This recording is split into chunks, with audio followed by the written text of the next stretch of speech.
మీ ఇంట్లో కూడా నీ వలే ఇలా జరిగిందని మాట తరచూ వినిపిస్తుందా? ఒక్కసారి ఆలోచించండి. భార్యాభర్తల మధ్య ప్రేమను తగ్గించేది పెద్ద గొడవలు కాదు. విడాకులకు కారణము చాలాసార్లు పెద్ద సంఘటన కానే కాదు. ప్రతిరోజు మనకు తెలియకుండానే మాట్లాడే కొన్ని చిన్న చిన్న మాటలే నెమ్మదిగా ఇద్దరి మనసుల మధ్య దూరాన్ని పెంచుతాయి. ఆ మాటలు మొదట చిన్నగా అనిపిస్తాయి, కానీ కాలక్రమంలో అవే అపార్థాలను, బాధను, మౌనాన్ని పెంచుతాయి. ఈరోజు నేను చెప్పబోయే ఈ 5 మాటల్లో మీ ఇంట్లో కూడా ఏదైనా ఒక మాట తరచూ వినిపిస్తే ఈ వీడియో పూర్తిగా చూడండి. ఎందుకంటే ఈరోజు మీరు చేసే చిన్న మార్పు మీ కుటుంబంలో ఒక పెద్ద మార్పు కారణం కావచ్చు. మొదటి పాయింట్, నీ వల్ల ఇలా జరిగింది.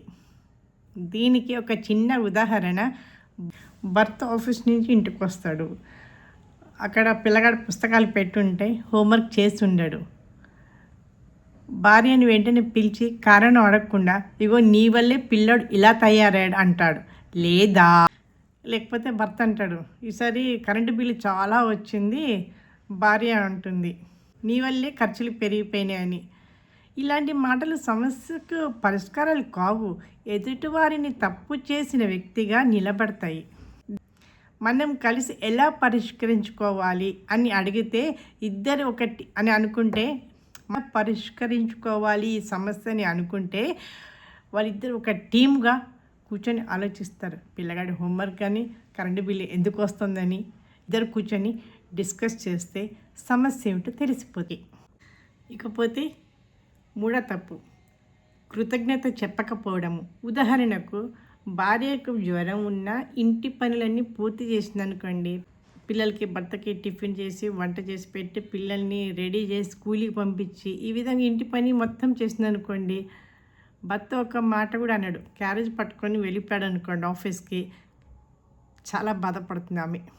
కానీ భర్త ఆఫీస్కి వెళ్ళేటప్పుడు భార్యతో, నీకు జ్వరం ఉన్నా కూడా నీ పనులను యథావిధిగా చేశావు, చాలా కష్టపడ్డావు, థ్యాంక్ యూ వెరీ మచ్ అని పేరు పెట్టో, లేకపోతే thank you very much dear అనో అని ఒక్క మాట అంటే ఆమెకు వచ్చిన అలసట, జ్వరం సగం తగ్గిపోయినట్టు అనిపిస్తుందండి. అలాగే భర్త కూడా రోజంతా ఆఫీసులో కష్టపడి వస్తారు కదండి.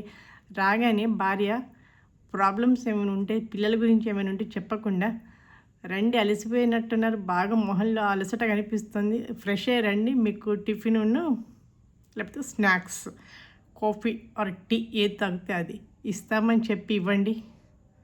ఆయన ముఖంలో ఎంత చిరునవ్వు వస్తుంది, ఎంత సంతోషం, ఆ పడిన టెన్షన్, ఆ స్ట్రెస్, ఆ టైర్డ్నెస్ మొత్తం పోతుందండి.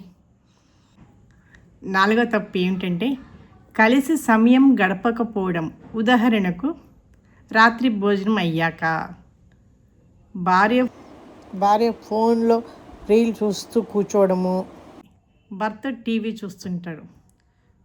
ఒక గంట పడుకునే ముందు 1 గంట 2 గంటలు ఒకే ఇంట్లో ఉన్న ఒక 5 నిమిషాలు కూడా మాట్లాడుకోవట్లేదు ఇవాళ రేపు.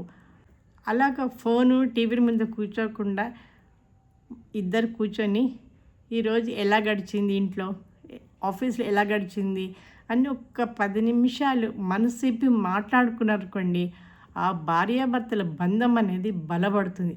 ఒకరి మీద ఒకరికి నమ్మకము, ఆప్యాయత, ప్రేమ, గౌరవం అన్నీ కలుగుతాయి.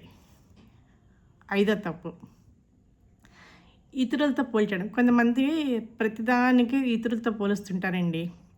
ఉదాహరణకు, భార్య, చూడండి మా అక్క ప్రతి వారము మా అక్కని బయటికి తీసుకెళ్తాడు, లేకపోతే పలానా వాళ్ళ పేరు చెప్పి, వాళ్ళు చూడండి ప్రతి వారం బయటికి వెళ్తారు అని చెప్పడము. అప్పుడు భర్త ఏమంటాడు, అయితే నువ్వు కూడా వాళ్ళలాగా ఉండు అంటే ఆ లేడీస్ తోటి కంపేర్ చేయడం అన్నమాట. ఇలాంటి మాటలతోటి సమస్య పరిష్కారం అవుతుందా? కాకపోతే ఐదో తప్పు, ఇతరులతో పోల్చడం. కొంతమంది ప్రతిదానికి ఇతరులతో పోలుస్తుంటారండి. ఉదాహరణకు, ప్రతి వారము మా అక్కని బయటికి తీసుకెళ్తాడు, లేకపోతే పలానా వాళ్ళ పేరు చెప్పి వాళ్ళు చూడండి ప్రతి వారం బయటికి వెళ్తారు అని చెప్పడము. అప్పుడు భర్త ఏమంటాడు, అయితే నువ్వు కూడా వాళ్ళలాగా ఉండు అంటే ఆ లేడీస్ తోటి కంపేర్ చేయడం అన్నమాట.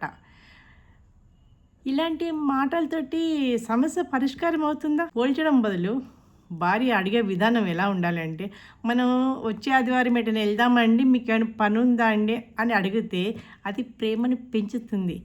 భర్తకు వీలైతే సరే వెళ్దాము, లేకపోతే వచ్చే ఆదివారం వెళ్దాము అని చెప్తే చాలా అనుబంధం పెరుగుతుంది.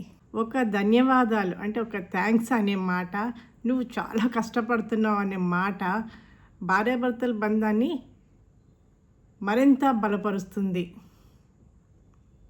కానీ చాలామంది అది చెప్పరు. ఎదుటివారు చేస్తున్నది అది వాళ్ళ బాధ్యత అనుకుంటారు. ప్రేమ అంటే ఖరీదైన బహుమతులు కాదు, మనస్ఫూర్తిగా చెప్పే చిన్న ప్రశంస. ఈ ప్రశంస కూడా ప్రేమను పెంచుతుంది.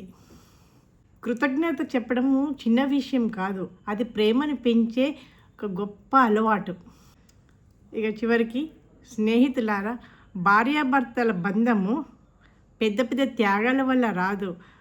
ప్రతిరోజు మాట్లాడే మాటల వల్ల, ఒకరిపై ఒకరు చూపించే గౌరవం వల్ల, ఒకరిని ఒకరు అర్థం చేసుకునే విధానాన్ని బట్టి నిలబడుతుంది. ఈరోజు చెప్పిన 5 విషయాలైనా ఒకరినొకరు అర్థం చేసుకోవడంలో త్యాగాల వల్ల రాదు. ప్రతిరోజు మాట్లాడే చిన్న చిన్న మాటల వల్ల, ఒకరిపై ఒకరు చూపించే గౌరవం అర్థం చేసుకోవడం వల్ల నిలబడుతుంది. చెప్పిన 5 విషయాలు ఏ ఒక్క విషయమైనా మీ జీవితంలో ఆచరించి చూడండి, మీ కుటుంబంలో మంచి మార్పు కనిపిస్తుంది. ఈ వీడియోలో చెప్పిన 5 విషయాలలో మీకు నచ్చినది ఏది బాగా రూపంలో తెలియచేయగలరు. ఇలా అవలంబిస్తానండి, నా బాధ్యత నేను నెరవేర్చుకుంటున్నాను. మరి మీరు ఉపయోగపడింది అనిపిస్తే మీ కుటుంబ సభ్యులతో, మీ స్నేహితులతో తప్పకుండా షేర్ చేయగలరు, ఒక లైక్ ఇవ్వగలరు. ఇలాంటి వీడియోస్ కోసము సబ్స్క్రైబ్ కూడా చేసుకోగలరు.